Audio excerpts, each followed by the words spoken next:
With Jesse Simonton, Brent Hubbs, VolQuest.com, taking a look at the NFL draft, particularly from the standpoint of Tennessee and the Tennessee's prospects in this draft. Jesse, I find this draft really intriguing on all fronts, not just Tennessee, because the NFL has been so limited in what they can do in terms of the number of guys they've had in their facilities, medical histories they can do, interviews they can do. I think this is a very challenging draft for NFL franchises overall, don't you think? Oh, absolutely. I mean, we're seeing it with the smoke screen that's happening with all the Tua stuff. In terms of who has had access to his medicals, what do they look like? Is someone truly going to take a Justin Herbert over Tua Tagovailoa? If you uttered that sentence 6 weeks ago, or maybe 6 weeks. If you had sent it 6 months ago, people would have thought you were absurd. So I'm still Team Tua there. I mean, I would take the upside, and yes, the injury risk I understand, but overall, this is going to be a unique draft. Whether it's the actual mechanics of how these teams virtually draft, or just going through player-by-player evaluation, where there's going to be some guys left in the wind because they just didn't get a chance to perform, whether it was at a pro day or an individual workout. And Tennessee, I think, frankly, has several of those guys. I think Nigel Warrior could be a guy that slips through the cracks because he didn't get a chance to work out. These kind of virtual or like independent pro days that some of these guys did, we've kind of seen that, some of these numbers, whether it was Eli Wolf's 4.43 or some of these other things, the kid from Mississippi State who, claimed to run a 4.38, and then it turns out he only ran 38 yards or whatever, so it comes he ran that 4.6 that he ran at the combine. So it's going to be a fascinating draft for sure. Well, I don't think there's any doubt. Let's start just with Nigel Warrior. Now, he's obviously not the most highly regarded draft prospect that Tennessee has. We'll get to all these guys. But I want to talk a little bit about Nigel because as we've done the season rewind podcast on Wednesdays, the one looking back at each particular game, you see Warrior improving as he goes along. Do you think if he'd had a pro day, if he'd had a chance to work out with some teams, he could have been on somebody's draft board? Because at this point, it certainly feels like he's going to be a free agent pick. Maybe. I think the concern is that and I admit that I've kind of been guilty of this as well with Nigel since covering him all these years. I think people think he's more athletic than he is. He's not. He did not, even in his individual testing, individual pro day, he didn't run. He ran right around a 4.59, and that was not an electric time, 4.59.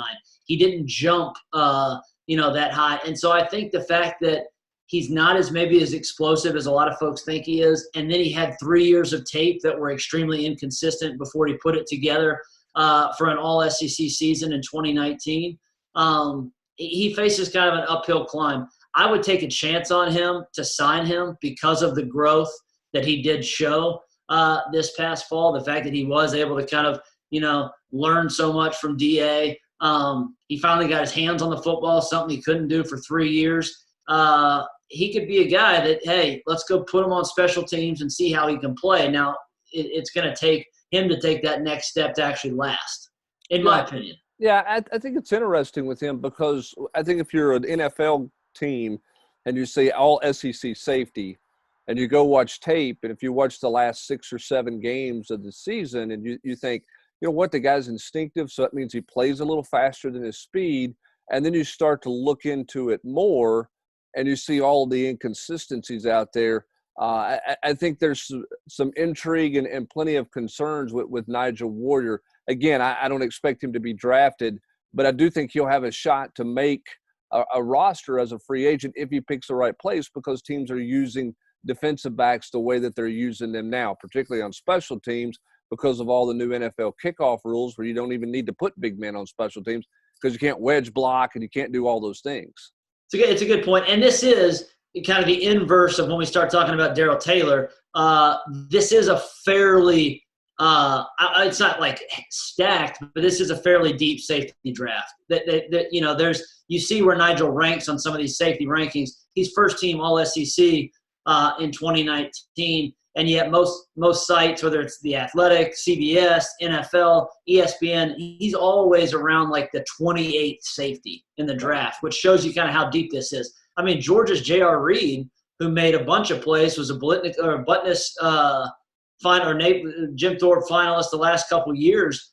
He's considered like a mid-round pick too, and both of those guys were the two All-SEC safeties this past year, which is pretty remarkable. It is pretty crazy to think. All right, you mentioned Darrell Taylor. Let's go there because he is the best draft prospect that Tennessee has on their board.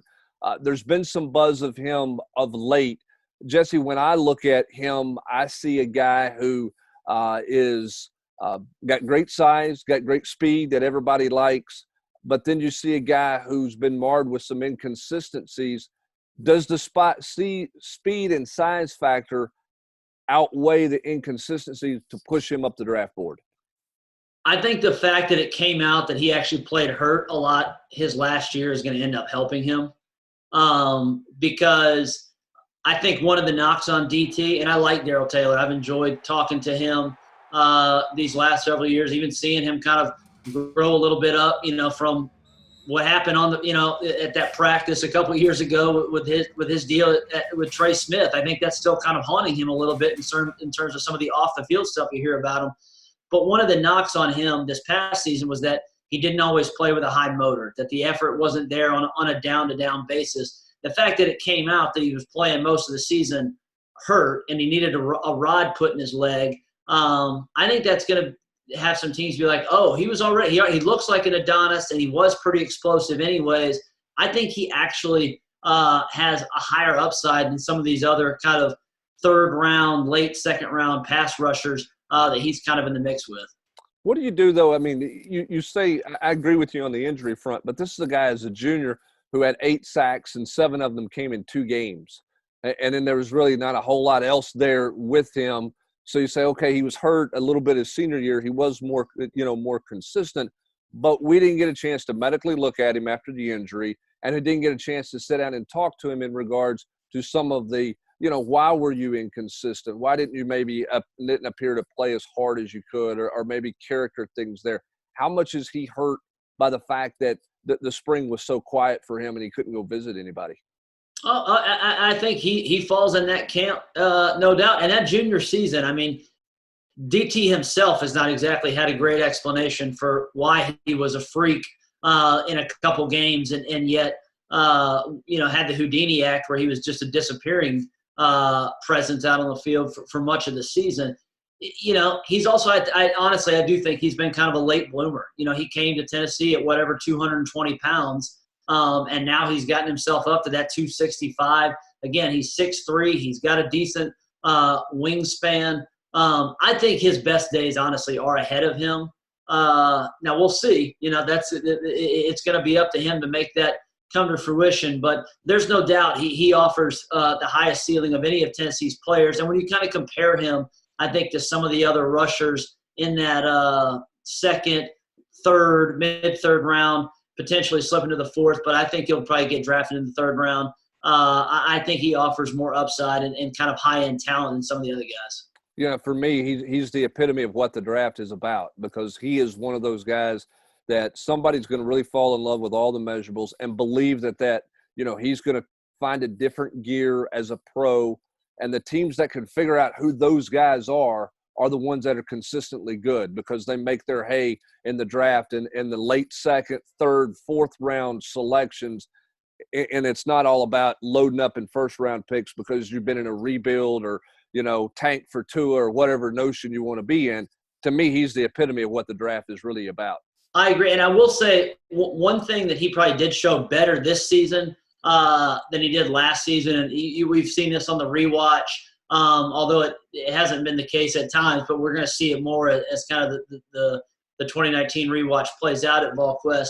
He was better at taking on blocks in the run game this year. That was something that I think he kind of shied away from. Again, down-to-down effort. The motor's not always there, but he did a much better job in 2019 compared to what he did on tape in 2018 in that regard. So that will help him a little bit for him to say, hey, I'm not just a one-trick pony, with the 10 sacks or whatever. And then so we'll see. All right, let's talk about maybe the biggest unknown in the draft. from a Tennessee perspective, and that's Jauan Jennings. I think somebody's going to fall in love with him because of his competitive character and the style that he plays with. It's going to fit a particular franchise's mentality. He's going to go higher in the draft than what he probably should. I think when you look at the measurables, the speed, the injury history, his history off the field, you can make a case he should not be a drafted player. Then you look at the tape and go, well, he can play for somebody. And then you look at the competitive juices about him, Jesse. I think somebody falls in love with him and takes him higher than probably what he's projected. That's my opinion. I can't argue that shouldn't be the case because Jauan Jennings in a league that was just star-studded with receivers, and you got multiple guys, Henry Ruggs, Judy, Jefferson, all these guys in the SEC that are going to go in the first round. Jauan Jennings led the league in yards after the catch, avoided tackles. I mean, he was just such a playmaker, and Pro Football Focus has been big, kind of, pushing Jennings as kind of a sleeper prospect. I agree with you that some team may fall in love with him because they can almost use him as almost like a hybrid split, flex guy, almost a bigger slot receiver. The concern for me with Jennings is just this is such a deep wide receiver class. And when Daniel Jeremiah and some of these other draft gurus have upwards of 40 receivers that they think could be drafted, by the end of the third or fourth round, I mean, it's going to be hard for Jennings, I think, to crack in that mix unless, in your scenario, a team, whether it's like the Titans or one of these kind of, smash mouth identity teams that's about physicality and kind of grit and grind, fall in love with them.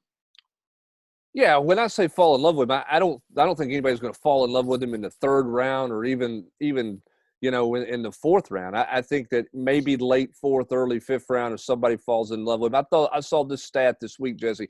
Tells you the depth of the wide receiver draft. You mentioned the 40 guys potentially drafted. I saw some different draft projections of the top 100 prospects in the draft. Some draft experts say 18 of the top 100 are wide receivers, which is an unheard of number when you talk about depth in the draft. We've seen deep wide receiver drafts. This one could be as deep as we've ever seen in terms of high-end prospects. Oh, yeah. I mean, you're talking about a guy like Penn State's KJ Hamler going in the third round. And, I mean, he was one of the best receivers in the Big Ten. I mean, Ohio State has a couple of guys that could go there. Chenault from Colorado, who had a down year this past year, but, in 2018 was one of the most fun players to watch in college football from a highlights perspective. So that's going to hurt Jennings a little bit. I do think the fact that he played special teams even as a senior for Tennessee. He's shown he's not afraid to throw his face mask into the fire and make a tackle and run down the field. That will help him.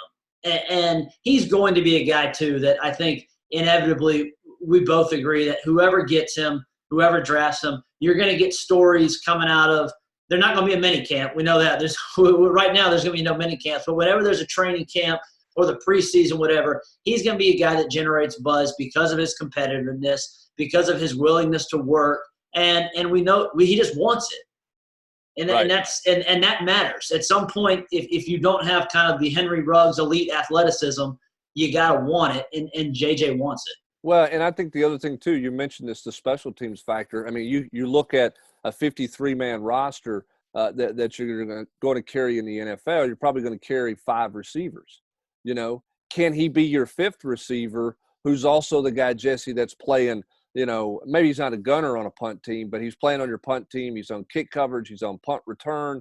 He could even return punts for you in the NFL. I think the versatility factor will not help him necessarily with a draft pick in terms of jumping up rounds in the draft, but I think the versatility factor puts him in a better position to make a 53-man roster that maybe some other late-round wide receiver selections are out there. Just agree with that. You mentioned because of the mentality that he plays with. I think the opposite of that for Marquez Callaway. I think Callaway's problem in this draft is the depth of this wide receiver draft and the fact that he's probably perceived by a lot of people as a one-trick pony, I think makes it very hard for me to see him get drafted in this draft. Yeah, I do not think Marquez is going to get drafted. And that may be crazy to some Tennessee fans because he averaged 21 yards a catch this year and has made some big plays over his career for the Vols. But he hasn't shown a progression in his game since he's been here. He's kind of always been the same thing, which is a guy that he can go up and make some contested catches, and he can run a go route. He can run a 9 route. But there's not a lot of diversity in his game. He doesn't, even as he's made some of these big plays, he doesn't exactly play. He's kind of the antithesis of Nigel. I do think Nigel probably plays a little bit faster on the field than he actually is in a straight line game. Whereas Marquez ran well, and the combine, he ran well, but he does not play that fast, once the pads are on.